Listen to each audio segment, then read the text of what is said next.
ओम शांती। आज आपल्याला बाबा 26/11/2024च्या मुरलीमध्ये सांगतात, बापदादा मधुबनमधून महावाक्य आहे, गोड मुलांनो, तुम्ही आहात त्रिमूर्ती बाबांची मुले. तुम्हाला आपली तिन्ही कर्तव्ये लक्षात राहायला पाहिजेत. स्थापना, 3 कर्तव्ये कुठले आहेत? आपण सगळ्या मुलांची जी ब्रह्माबाबाची कर्तव्य आहेत तीच आपली कर्तव्य आहेत.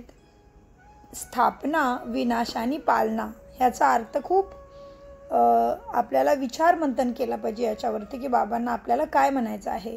ती मी माझ्या हिंदी मुरलीच्या रेकॉर्डिंगमध्ये मी ह्याच्यावरती चिंतन केलेलं आहे, ते तुम्ही ऐकू शकता. तर आजचं महावाक्य आहे, गोड मुलांनो, तुम्ही आहात त्रिमूर्ती बाबांची मुले. तुम्हाला आपली तिन्ही कर्तव्ये लक्षात राहावीत. स्थापना, विनाश आणि पालना. प्रश्न आहे आज, देह अभिमानाच्या गंभीर आजाराने ग्रस्त झाल्याने कोणते कोणते नुकसान होते? उत्तर, देही अभिमानी असणाऱ्यांच्या मध्ये ईर्ष्या असते. ईर्ष्यामुळे आपसामध्ये वादावाद करतात. म्हणजेच लूण पाणी म्हणजे थोडं भांडणं करत राहतात. प्रेमाने सेवा करू शकत नाहीत. आतल्या आतच इतरांच्या बद्दल ईर्ष्या म्हणजे जळत राहतात. बेपर्वा राहतात. माया त्यांना खूप फसवत राहते. पुरुषार्थ करता करता बेपत्ता होतात. मुळे शिक्षणापासून वंचित होतात. म्हणजेच बाबांच्या शिक्षणापासून, ज्ञानापासून वंचित होतात. हे ज्ञान असं आहे की आपल्याला जन्मोजन्मासाठी सुखशांती, सगळं काही हेल्थ, वेल्थ, हॅपीनेस, सक्सेस प्राप्त करवते. असं ज्ञान दुनियामध्ये कुठंही नाही आहे की तुम्ही एकदा शिकलं की तुम्हाला जन्मोजन्मासाठी सुख भेटेल. किंवा ह्या दुनियामध्ये सुद्धा एखाद्या गोष्टीचं ज्ञान घेतलं तर तोच एखादा पर्टिक्युलर विषयामध्ये आपण तारंगत होत असतो. समजा आता आपण डॉक्टरीचं जर ज्ञान घेतलं तर आपण डॉक्टरच बनणार आहे. सर्व गोष्टी आपल्याला त्याच्याबरोबर प्राप्त होणार नाही आहेत. त्याच्यानंतर आपल्याला डॉक्टरी करावं लागेल, घरची जबाबदारी वेगळी, असं सगळं सामाजिक कार्य वेगळं, अध्यात्म वेगळं असं होणार आहे इतर अभ्यासामुळे. परंतु हे मात्र एकमेव सद्गतीचं ज्ञान आहे अमरनाथ बाबांचं, ज्याच्यामुळे आपण आत्ता जर ह्या ज्ञानावरती व्यवस्थित लक्ष देऊन बाबांच्या शिक्षेप्रमाणे आपले संस्कार जर आपण घडवले तर आपल्याला जन्मोजन्मोसाठी हेल्थ, वेल्थ, हॅपीनेस, सक्सेस, मुक्ती, जीवनमुक्ती, सद्गती, सद्बुद्धी सर्व काही प्राप्त होणार आहे. म्हणूनसाठी म्हटलं जातं, देव जेव्हा देतो तेव्हा छप्पर फाडके देत असतो. छप्पर म्हणजे दुःख दूर करत असतो जन्मोजन्मसाठी. तर आज बाबाने आपल्याला काय सांगितलं प्रश्नाच्या उत्तरामध्ये, की काही मुलं बेपर्वा बनून अभ्यासाला सोडून देतात. म्हणजेच निघून जातात ज्ञानामधून आणि माया त्यांना खूप फसवत राहते. माया म्हणजे दुनियाच्या गोष्टी, ज्याच्यामुळे आपल्याला सत्य ज्ञानावरती, भगवंतावरती विश्वास बसत नाही, आपलं मन तिथे लागत नाही. अशा अनेक गोष्टी माया आहे. माया म्हणजे मायाजाळ म्हणतात ना, आपल्याकडे म्हणतात ना, किती मायाजाळ आहे बाई. म्हणजेच लोभ, मोह, काम, क्रोध, मद, मत्सर, हे सगळं माया. तर बाबा म्हणतात, पुरुषार्थ करता करता मुलं बेपत्ता होऊन जातात. म्हणजेच हे सद्गतीचं ज्ञान सोडतात, ज्याच्यामुळे शिक्षणापासून, बाबांच्या शिक्षणापासून वंचित होतात. देह अभिमानामुळे मन साफ नसतं आणि मन साफ नसल्यामुळे बाबांच्या हृदयामध्ये भगवंताच्या हृदयामध्ये स्थान प्राप्त करू शकत नाहीत आणि त्यांचा मूड ही नेहमी ऑफ राहतो आणि चेहरासुद्धा त्यांचा त्याप्रमाणे उदासी असतो, म्हणजेच बदलून जातो. ओम शांती. त्याच्यानंतर बाबांनी आज बऱ्याच गोष्टी सांगितलेल्या आहेत. मनमनाभवचा अर्थ सांगितलेला आहे. बाबांनी सांगितलेला आहे कसं आता गावोगावी जाऊन तुम्हाला सेवा वगैरे करायची आहे आणि पुढे कसे दिवस येतील माणसावरती आणि जो भगवंताच्या छत्रछायामध्ये येईल त्याच्या आज्ञेनुसार थोडं बहुत तरी वागेल. खरंच अध्यात्म म्हणजे प्रथम, आद्य म्हणजे सुरुवात, प्रथम अध्यात्म आपल्या आत्म्याला जाणेल. आत्म्याचा गुण, शक्ती आणि आत्मा कुणाचं मूल आहे, सत्यम शिवम सुंदरम कोण आहे, अध्यात्म म्हणजे अध्यात्मा आणि आत्म्याचा पिता परमात्माला जो जाणेल त्याचंच भलं होणार आहे, असं टोटल मुरलीमध्ये सांगितलेलं आहे. हिंदी मुरली व्यवस्थित समजते, मराठी मुरलीमध्ये एवढं काय लक्षात येत नाही असं मला वाटतं पर्सनली.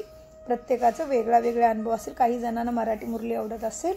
तर आजच्या मुरलीमध्ये परत बाबा सांगतात, गोड खूप वर्षानंतर भेटलेल्या मुलांच्या प्रती मातपिता म्हणजे ब्रह्मा बाबा आणि शिवबाबा आणि आपण पण म्हणतो की नाही प्रार्थनेमध्ये, तुमेव माताच पिता तुमेव, तुमेव बंधूच सखा तुमेव, तुमेव विद्या द्रवणम तुमेव, तुमेव सर्वम मम देव देव. म्हणजे परमपिता परमात्म्यालाच आपण हे म्हणत असतो. म्हणूनसाठी हे सांत्वनाचं जे प्रार्थना असते ते प्रत्येक आरतीच्या पाठी किंवा प्रत्येक पूजेनंतरही म्हटली जाते. म्हणूनसाठी बाबा म्हणतात आज आपल्याला, प्रत्येक मुरलीमध्ये बाबा आपल्याला याद प्यार आणि नमस्ते करतात. ते अशा प्रकारे असतं की गोड गोड खूप वर्षानंतर भेटलेल्या मुलांच्या प्रती मातपिता बापदादांचा प्रेमपूर्वक आठवण आणि शुभप्रभात. आत्मिक पित्यांचा आत्मिक मुलांना नमस्ते आणि आम्ही आत्मिक मुलांचा आत्मिक बापदादांना याद प्यार गुड मॉर्निंग आणि नमस्ते प्यारे बाबा नमस्ते. बापदादा म्हणजे ब्रह्मा बाबा आपला मोठा भाऊ, आणि बाप म्हणजे परमपिता परमात्मा, परम आत्मा परमपिता. पिता म्हणजे बाप झाला ना, त्याच्यामुळे बापदादा म्हटलं जातं. धारणेसाठी मुख्य सार. 1. मौलाई म्हणजे ईश्वरी नशा. मौलाई मस्तीमध्ये ईश्वरीय नशेमध्ये राहून स्वतःला स्वतंत्र बनवायचं आहे. कोणत्याही बंधनामध्ये बांधून घ्यायचं नाही. माया चुही उंदरिणीपासून अतिशय सांभाळून राहायचं आहे, सावध राहायचं आहे. मनामध्ये कधीही वाईट विचार येऊ देऊ नयेत, म्हणजे नकारात्मक विचारामध्ये राहू नये. नकारात्मक विचारांना आपल्या मनामध्ये थारा देऊ नये, नाही तर तसंच होत राहतं. जे आपण विचार करतो तेच मात्र प्रकृतीमधून आपल्याला मल्टिपल होऊन वापस आपल्याकडे येत असतं. नंबर 2 ची धारणा आहे. बाबांच्या द्वारे जे ज्ञानाचं बेसुमार धन मिळत आहे त्याचा आनंदामध्ये राहायचं आहे. ज्ञान सद्गतीचं ज्ञान आहे हे. या कमाईमध्ये कधीही संशय बुद्धी बनून थकून जायचं नाही. Student life the best life आहे, त्यामुळे पूर्णतः अभ्यासावर लक्ष केंद्रित करायचं आहे. Student life is the best म्हणजे परमपिता परमात्मा आपल्याला सद्गतीचं ज्ञान आत्ता देत आहे, म्हणजे आपण आहे परमपिता परमात्माचे स्टुडंट. वरदान. नेहमी वरदान म्हणजे आशीर्वाद. ज्या आशीर्वादासाठी दुनिया कितीतरी भटकत आहे, परमेश्वराचा शोध घेत आहे, आणि तो परमेश्वर आपल्याला रोज आशीर्वाद देत असतो, मुरलीमध्ये शिकवत असतो. तो आपला बाप सद्गुरू आणि सद्गतीचा दाता. बाप गुरु आणि बाप टीचर आणि सद्गुरू बनून आलेले बाबा आपल्याला रोज आशीर्वाद देतात, म्हणजे वरदान देतात. तर त्या वरदानाला आपल्या स्वभाव संस्कार मन कर्म मनसा वाचा कर्मणा स्मृती कृती दृष्टीमध्ये आपण त्याला आणलं तर जरूर परमेश्वराची छत्रछाया आपल्याला प्राप्त होत असते. वरदान. नेहमी अलर्ट राहून सर्वांच्या आशा पूर्ण करणारे मास्टर मुक्ती जीवनदाता भव. वरदानाचा विस्तार आहे.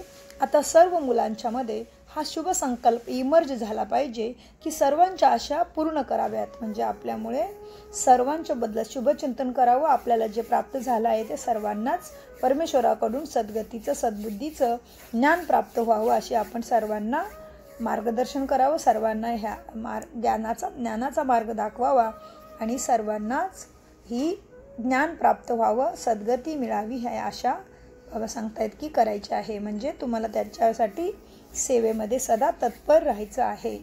म्हणूनसाठी बाबांनी वरदानाच्या विस्तारामध्ये सांगितलं, आता सर्व मुलांच्या मध्ये हा शुभ संकल्प इमर्ज झाला पाहिजे की सर्वांच्या आशा पूर्ण कराव्यात. सर्वांची इच्छा आहे जन्म मरणाच्या फेऱ्यातून मुक्त व्हावे, तर त्याचा अनुभव इतरांना करवावा. यासाठी आपल्या शक्तिशाली सत्वप्रधान व्हायब्रेशनद्वारे, व्हायब्रेशन म्हणजे मनसा सेवा, मनाचे संकल्प, मनातून निघणारे स्पंदन. तर बाबा सांगतात याच्यासाठी आपल्या शक्तिशाली सत्वप्रधान व्हायब्रेशनद्वारा प्रकृती आणि मनुष्य आत्म्याच्या वृत्तीला चेंज करा. तुम्ही मास्टर दाता बनून प्रत्येक आत्म्याच्या आशा पूर्ण करा. मुक्ती जीवन मुक्तीचे दान द्या. ही जबाबदारी स्मृती, ह्या जबाबदारीची स्मृती तुम्हाला सदैव अलर्ट बनवेल. आपल्याला बाबा सांगतायत तुम्हाला कसं मास्टर मुक्तिदाता बनायचं आहे. मास्टर मुक्तिदाता म्हणजे बाबा आहेत मुक्तिदाता, तर आपण त्यांची मुलं मास्टर मुक्तिदाता. ज्याप्रमाणे बाबा आहेत भगवान, तर बाबा आपल्याला बनवतात मास्टर भगवान. ज्याप्रमाणे बाबा आहेत महादेव, तर आपल्याला ते बनवतात 33 कोटी देवी देवता, म्हणजेच नरसे नारायण, नारीसे श्री लक्ष्मी. म्हणजेच जसं बाबा आहे ज्ञानाचा सागर, शांतीचा सागर, तर बाबा आपल्याला बनवत असतात मास्टर शांती सागर, मास्टर ज्ञानाचा सागर. त्याप्रमाणे बाबा म्हणतात आज वरदानामध्ये मास्टर मुक्तिदाता, जीवन मुक्तिदाता भव. तर त्या वरदानाचा विस्तार बाबाने आपल्याला समजून सांगितला. त्याच्यानंतर आहे बोधवाक्य म्हणजे स्लोगन. मुरलीधराच्या मुरलीवर देहाचे सुद्धा भान हरपून जाणारेच सच्चे गोप गोपी आहेत. म्हणतात ना, गोप गोपी कृष्णाच्या बासुरीचा आवाज ऐकल्यानंतर त्याच्या सगळं काही भान विसरून त्याच्या पाठी धावत जायच्या. बासुरीचा आवाज म्हणजेच मुरली म्हणजेच भगवंताचं सद्गतीचे हे ज्ञान. तर आजचं स्लोगन किती सुंदर आहे. तर मुरलीचा अभ्यास परत करावा लागतो. मुरली इतर वेळेला सुद्धा तुम्ही काम करता करता ऐकू शकता. त्याच्यामुळे आपल्या घरामध्ये चांगल्या स्पंदनांचा प्रवेश होत राहतो आणि घरामध्ये एक सत्प्रधानता निर्माण होते. ज्याप्रमाणे आपण मंदिरामध्ये गेल्यानंतर आपल्याला का चांगलं वाटतं, कारण मंदिरामध्ये विशिष्ट प्रकारची प्रार्थना आणि जो येणार असतो तो पण देवाचीच प्रार्थना करतो, इतर विचारांना थोडा वेळ बाजूला ठेवतो. त्याच्यामुळे मंदिरातली व्हायब्रेशन्स आपल्याला चांगली वाटतात. मग आपण आपली तीच व्हायब्रेशन आपल्या घरामध्ये सुद्धा आपण निर्माण करू शकतो. त्याच्यामुळे आपण काय पाहतो, काय चित्तो, काय बोलतो याचा नेहमी विचार करणंच योग्य आहे. तर गोड बाबांचा खूप खूप धन्यवाद. ओम शांती, ओम शांती, ओम शांती. तुम्हा बाबांच्या लाडक्या मुलांचाही खूप खूप धन्यवाद.